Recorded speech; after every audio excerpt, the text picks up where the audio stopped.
Assalamualaikum warahmatullahi wabarakatuh. Innal hamdalillah nahmaduhu wa nasta'inuhu wa nastaghfiruh wa na'udzu billahi min syururi anfusina wa sayyiati a'malina may yahdihillahu fala mudhillalah wa may yudlil fala hadiyalah. Asyhadu an la ilaha illallah wahdahu la syarikalah wa asyhadu anna Muhammadan abduhu wa rasuluh. Qala Allahu ta'ala fil Qur'an, a'udzu billahi minasyaitonir rajim. Ya ayyuhalladzina amanu taqullaha haqqa tuqatih wa la tamutunna illa wa antum muslimun.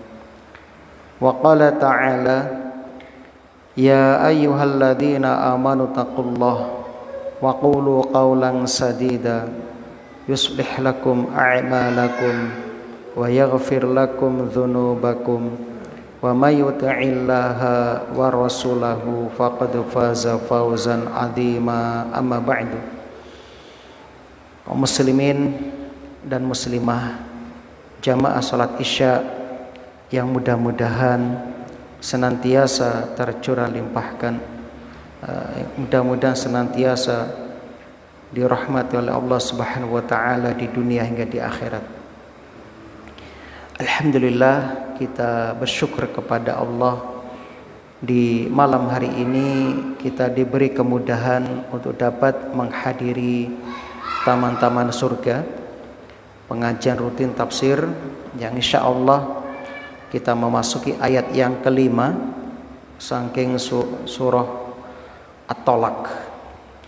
Namun sebelumnya salawat dan salam mudah-mudahan senantiasa tercurah limpahkan kepada Nabi kita Muhammad sallallahu alaihi wasallam, kepada keluarga dan juga para sahabatnya radhiyallahu anhum ajma'in.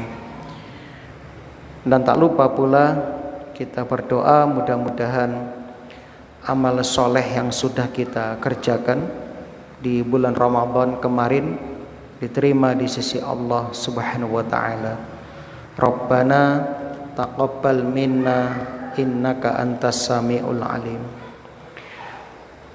Kaum muslimin dan muslimah rahimani wa rahimakumullah. Dalam kehidupan yang singkat ini, mari kita berusaha untuk menyibukkan diri kita dengan memperbaikinya dan tidak peduli dengan aib orang lain. Barang siapa mengenal Tuhannya, niscaya ia akan sibuk beribadah kepadanya dan tidak peduli dengan hawa nafsunya. Intinya kita supaya rajin melakukan introspeksi diri atau muhasabah. Ini perkara penting yang kadang terluput dari kita, terlebih lagi bagi orang yang merasa dirinya memiliki banyak kelebihan yang sejatinya hal ini merupakan nikmat dari Allah Subhanahu wa taala. Ada 10 tanda akhlak mulia bagi seorang hamba sebagaimana disebutkan dalam kitab At-Tanwir Syarah Al-Jami'us Shaghir. Yang pertama, tanda orang yang akhlaknya mulia yaitu sedikit berselisih. Jadi dia menghindari perselisihan, perdebatan. Yang kedua, bersikap adil. Ketika menilai sesuatu, dia bersikap munsif, adil. Yang ketiga, meninggalkan sikap mencari-cari kesalahan orang lain. Yang keempat, berusaha memperbaiki keburukan-keburukan yang nampak. Yang kelima, mencari uzur bagi orang yang jatuh pada kesalahan. Ini yang sering kita lupakan, bahwasanya kita sebagai manusia tidak lepas dari kekurangan, kesalahan. Kita bukan malaikat, ibu-ibu juga bukan bidadari. Jadi wajar ketika kita jatuh pada kesalahan. Apabila ada saudara kita yang jatuh pada kesalahan, maka tugas kita adalah berusaha mencari uzur, mencari alasan. Jangan sampai kita mudah menghukumi seseorang.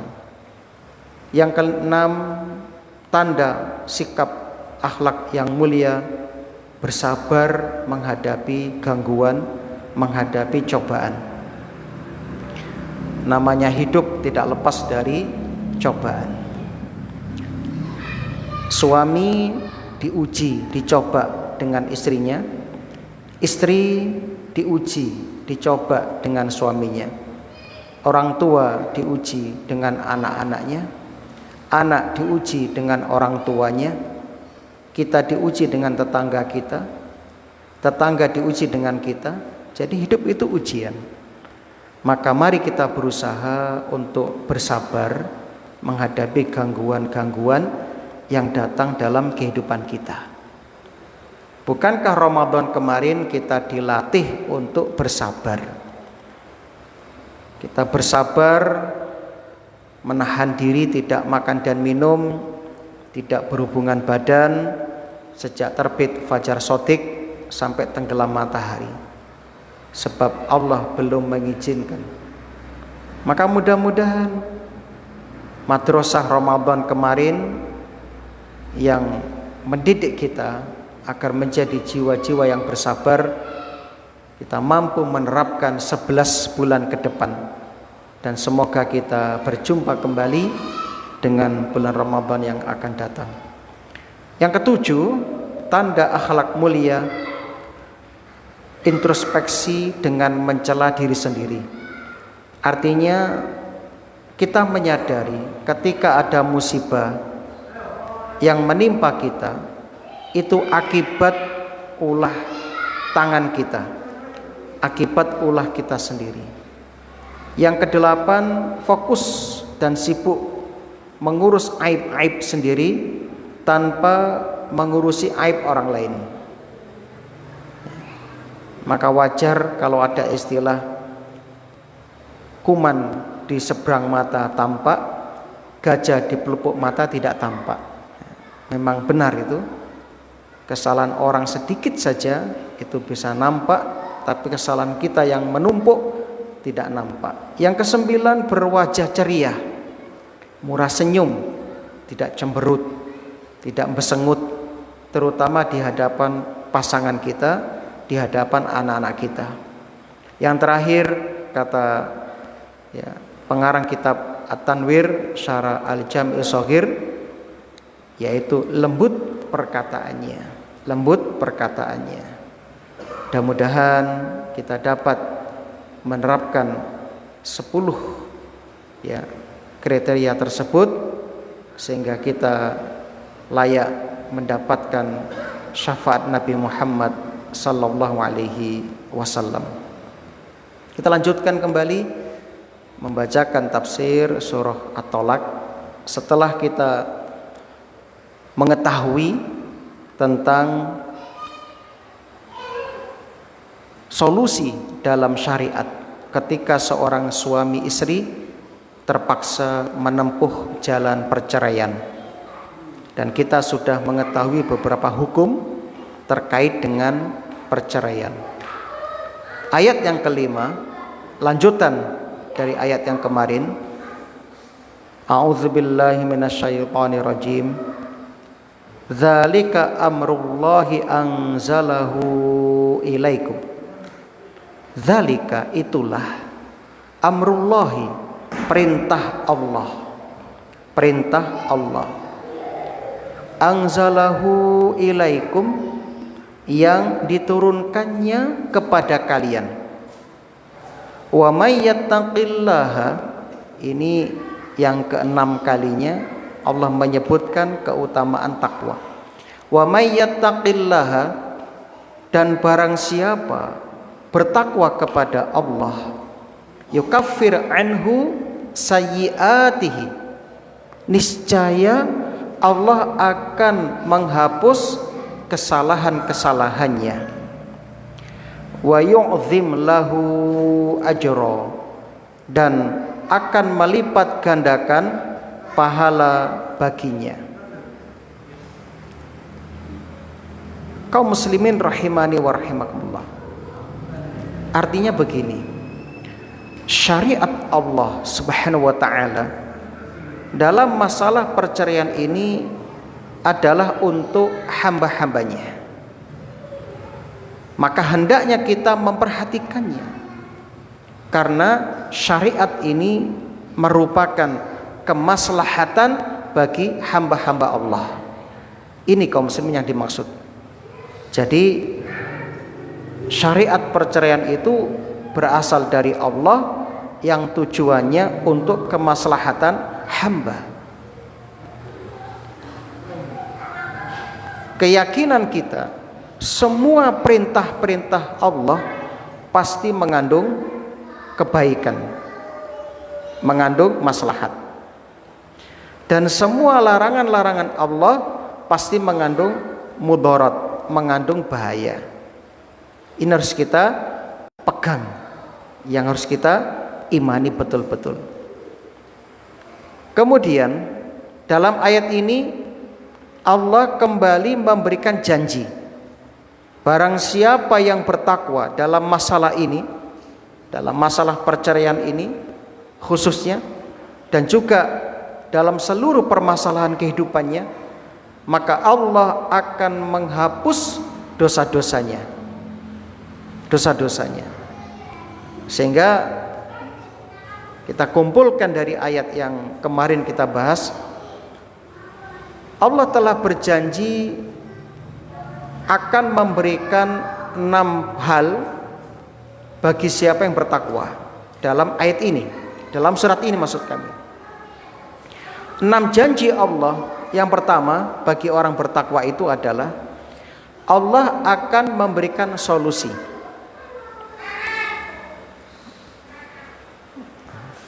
Saingan kita.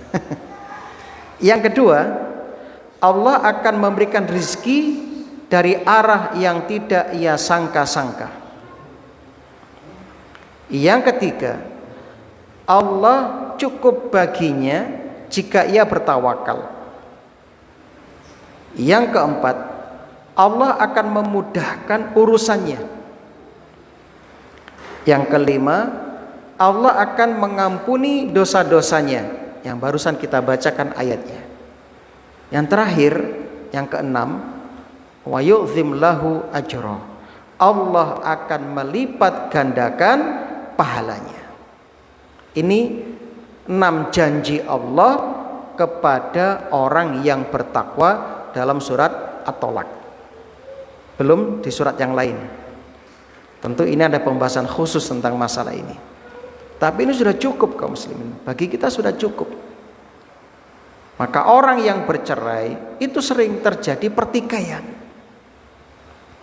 Bahkan tidak jarang keluar kata-kata yang buruk.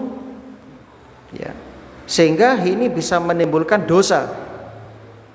Tetapi jika seseorang bertakwa kepada Allah, Allah akan menghapuskan dosa-dosanya tersebut. Bahkan Allah memberikan pahala yang berlipat ganda atas ketakwaan yang dilakukannya. Itu kaum muslimin yang berbahagia. Maka takwa itu menjadi syarat utama diterimanya amal. Allah berfirman dalam surat Al-Maidah, innama yataqabbalullah minal muttaqin. Sesungguhnya Allah hanya menerima ibadah dari orang-orang yang bertakwa. Ayat berikutnya, jadi sekali lagi ini bukan hanya berlaku dalam masalah perceraian, juga berlaku dalam semua permasalahan kehidupan kita. Bagaimana perintah syariat ketika sudah terjadi perceraian? Apakah lantas suami mengusir istrinya? Atau bagaimana? Ya, kita lihat askinuhunna min haitsu sakantum min wujdikum. Askinuhunna, tempatkanlah mereka, para istri yang diceraikan tadi, min haitsu sakantum min wujdikum, di mana kalian bertempat tinggal, min wujdikum, menurut kemampuan kalian. Wala tudarruhunna, dan janganlah kalian menyusahkan mereka, litudayyiqu alaihin, untuk menyempitkan hati mereka.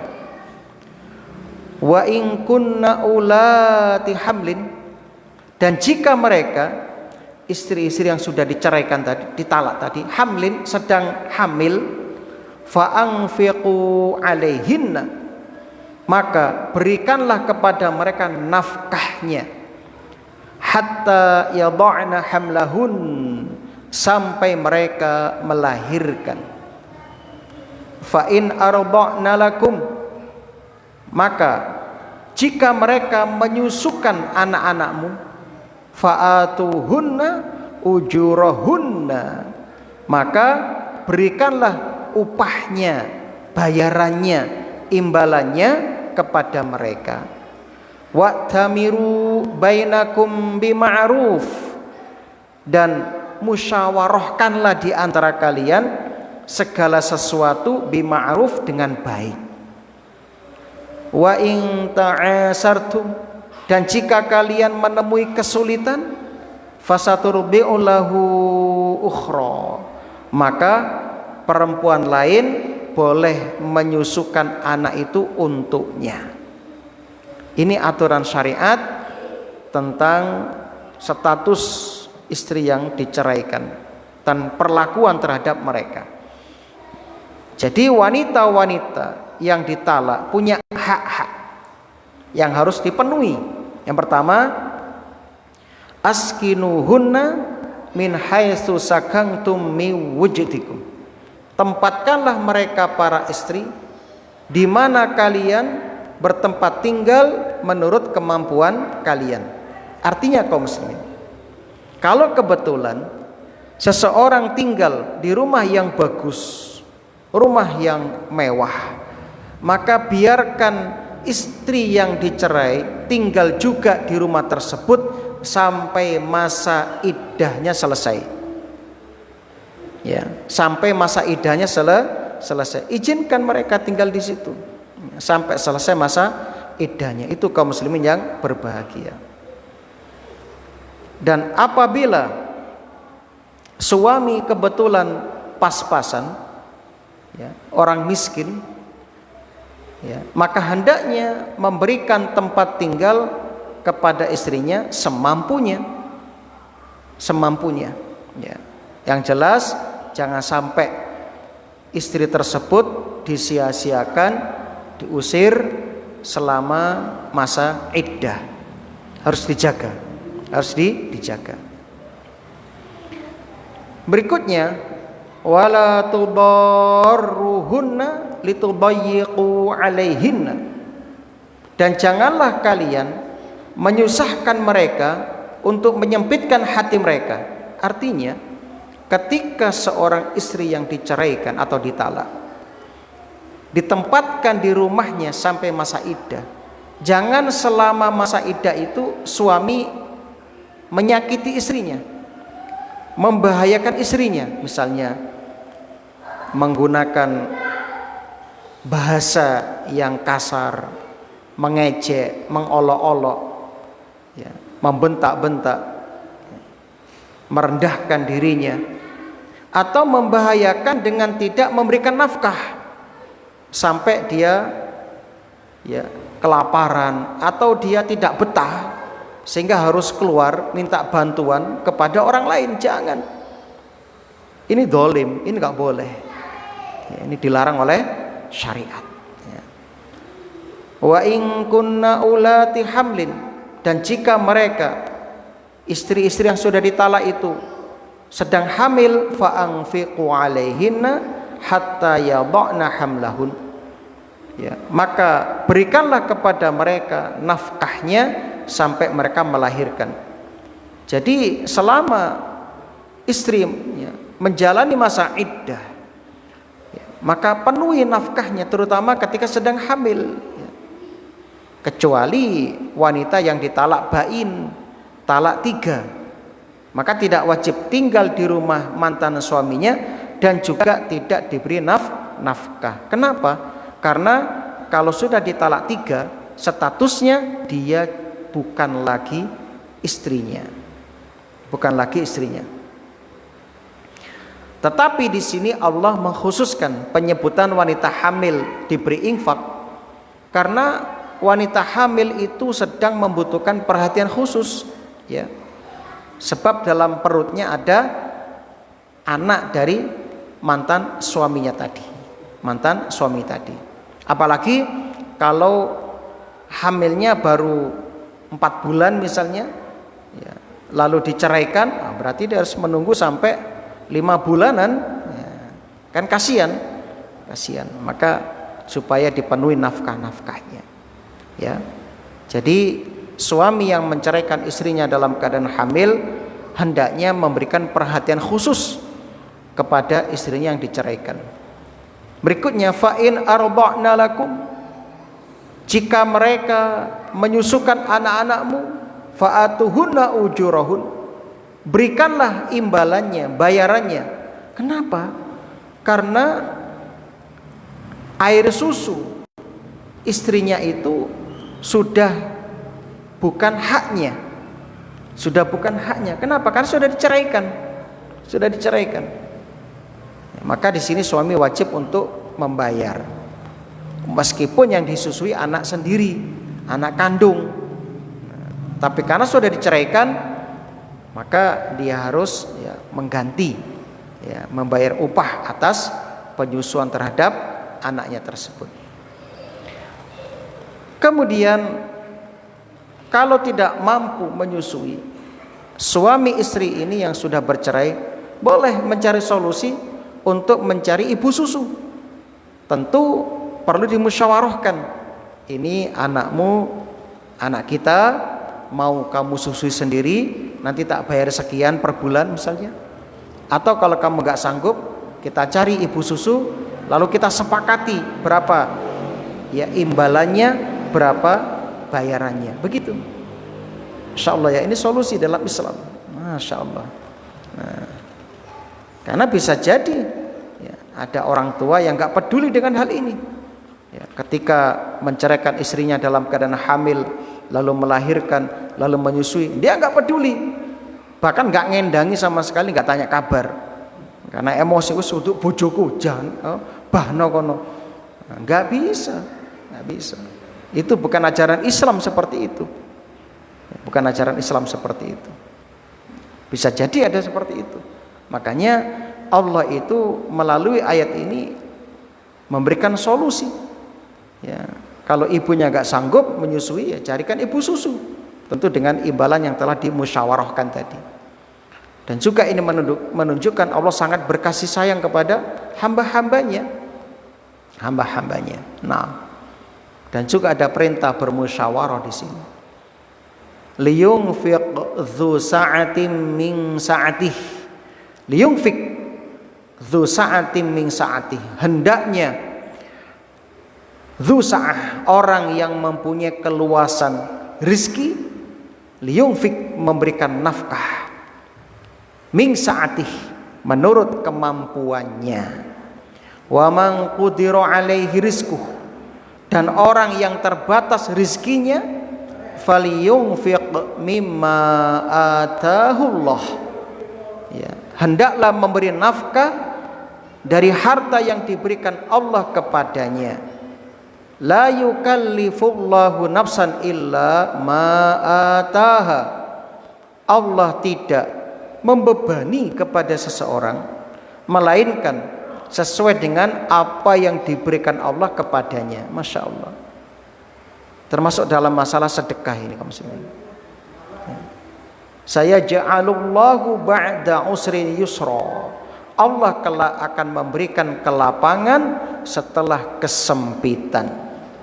Jamaah yang berbahagia, Seorang suami ketika telah menceraikan istrinya, maka selama masa iddah dia harus memberi nafkah pada istrinya, tentu sesuai dengan kemampuannya. Jika dia orang kaya, hendaknya memberikan infak sesuai dengan kadar sebagai orang kaya.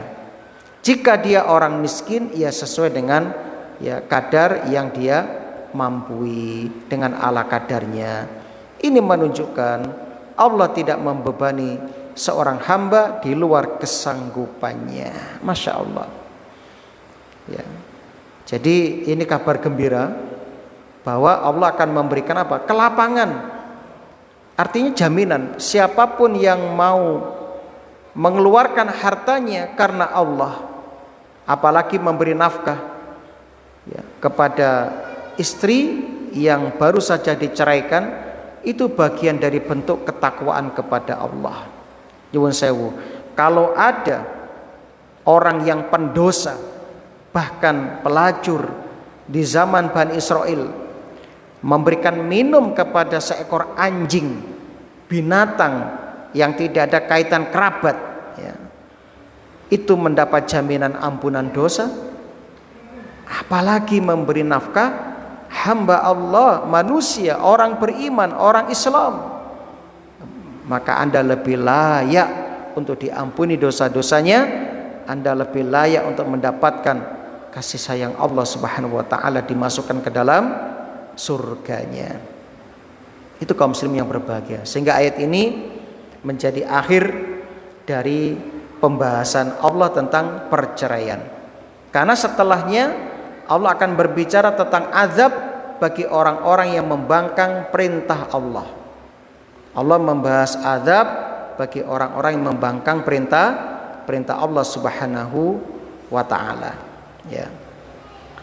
Yaitu a'udzubillahi minasyaitonirrajim. Kita lihat wa ka'ayyim min qaryatin, betapa banyak penduduk negeri atats an amri rabbiha, yang mendurhakai perintah Allah, wa rusulih, dan rasul-rasulnya, fahasabnaha hisaban syadida, maka kami buat perhitungan terhadap penduduk negeri itu hisaban syadida, dengan perhitungan yang ketat. Wa'adzabnaha, dan kami azab mereka, kami siksa mereka azaban nukra, dengan azab yang mengerikan. Di mana? Di akhirat.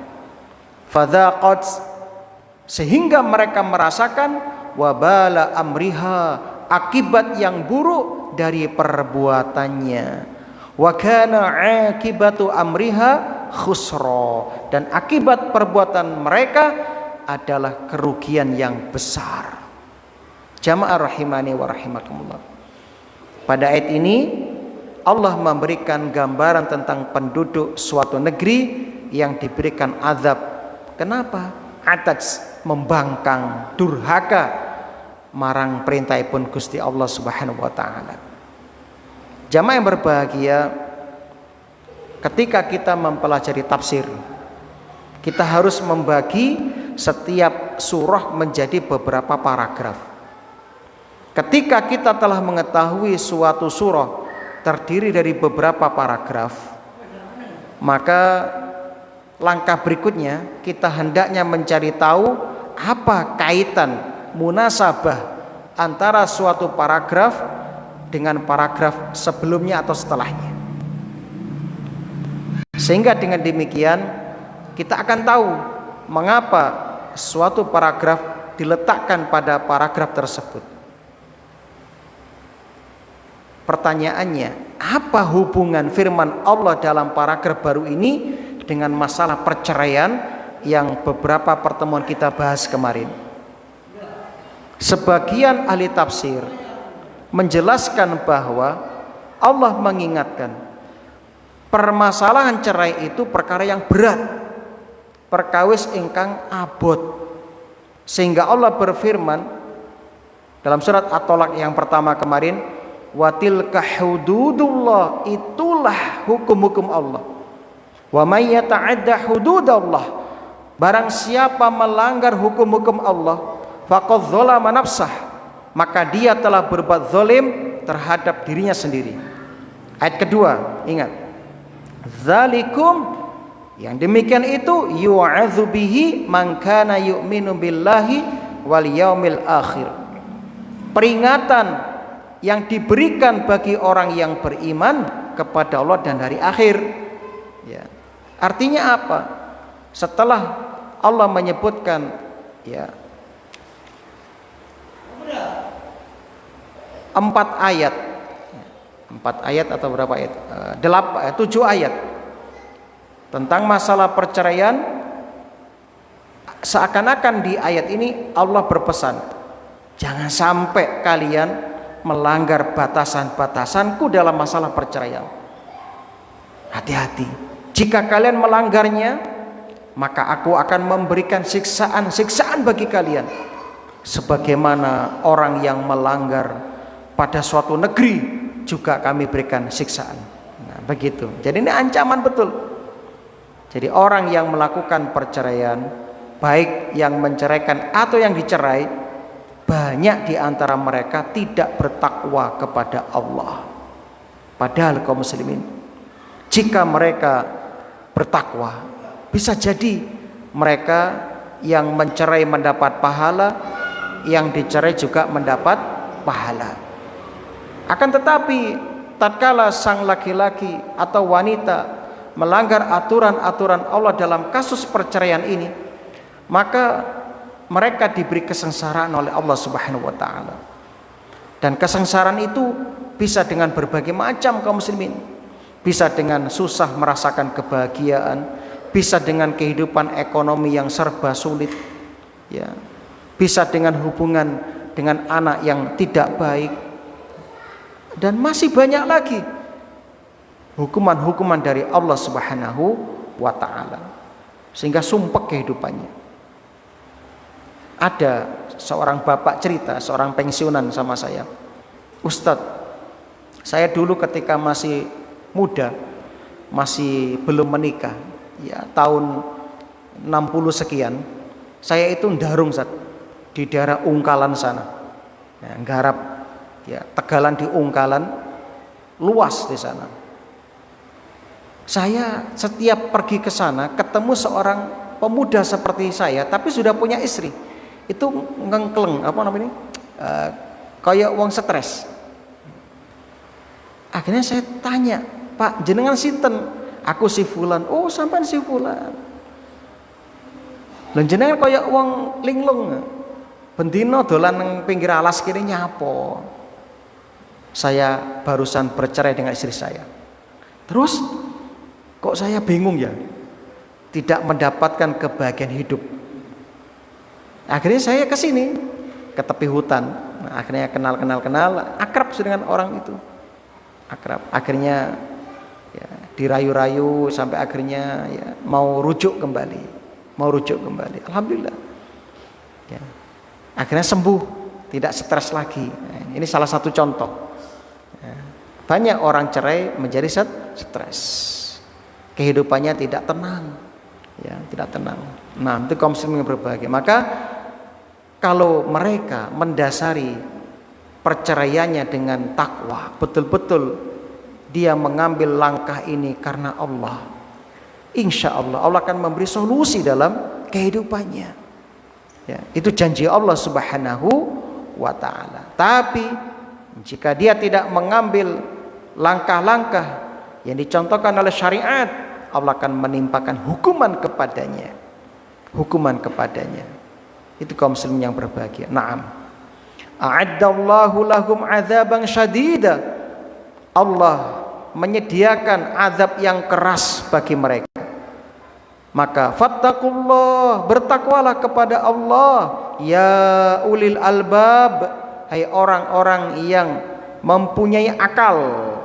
Alladzina amanu, siapa ulul albab? Orang-orang yang beriman.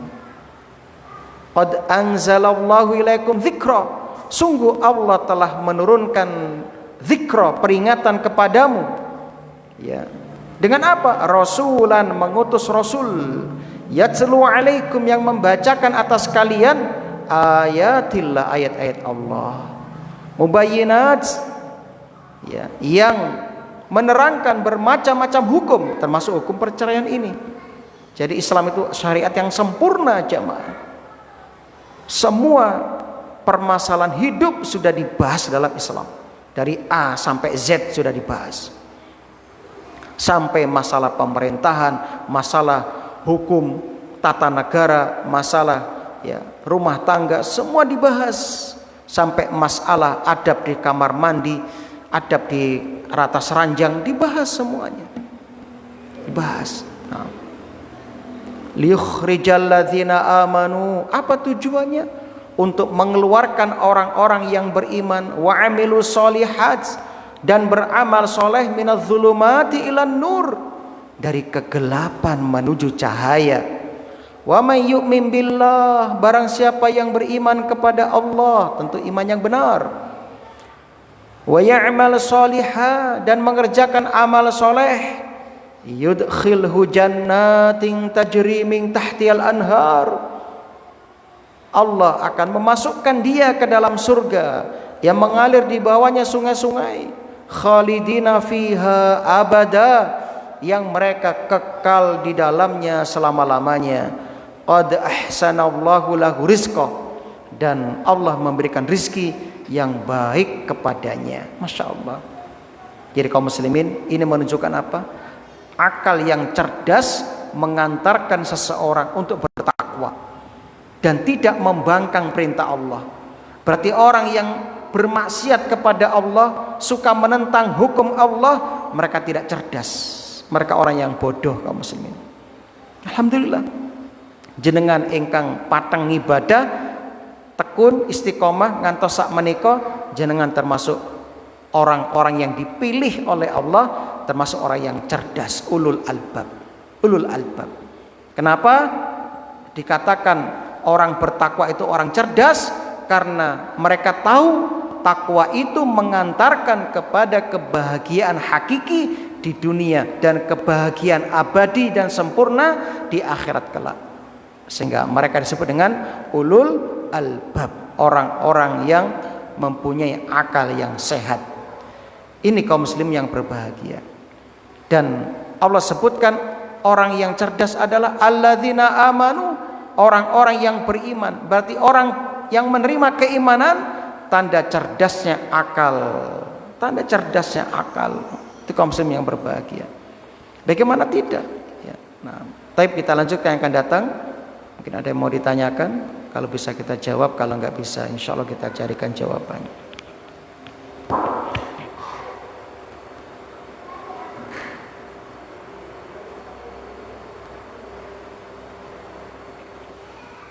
Nah, karena tidak ada yang mau ditanyakan, mudah-mudahan kajian kita mendapatkan ridha dari Allah Subhanahu wa taala. Dan kami ingatkan, malam Jumat, hari Jumat adalah hari untuk kita memperbanyak bersolawat bagi baginda Rasul sallallahu alaihi wasallam. Mudah-mudahan Allah Subhanahu wa taala mengampuni dosa-dosa kita, mewafatkan kita semuanya dalam keadaan husnul khatimah. Amin ya rabbal alamin. Rabbana zalamna anfusana wa illam taghfir lana wa tarhamna lanakunanna minal khasirin. Rabbana taqabbal minna innaka antas samiul alim. Allahumma rzuqna husnal khitam. Allahumma tawaffana alal islam was sunnah. Rabbana hab lana min azwajina wa dzurriyyatina qurrata a'yun waj'alna lil muttaqina imama. Rabbana atina fid dunya hasanah wa fil akhirati hasanah wa qina adzabannar. Amin ya rabbal alamin. Subhanakallahumma wa bihamdika asyhadu an la ilaha illa anta astaghfiruka wa atubu ilaik. Assalamualaikum warahmatullahi wabarakatuh.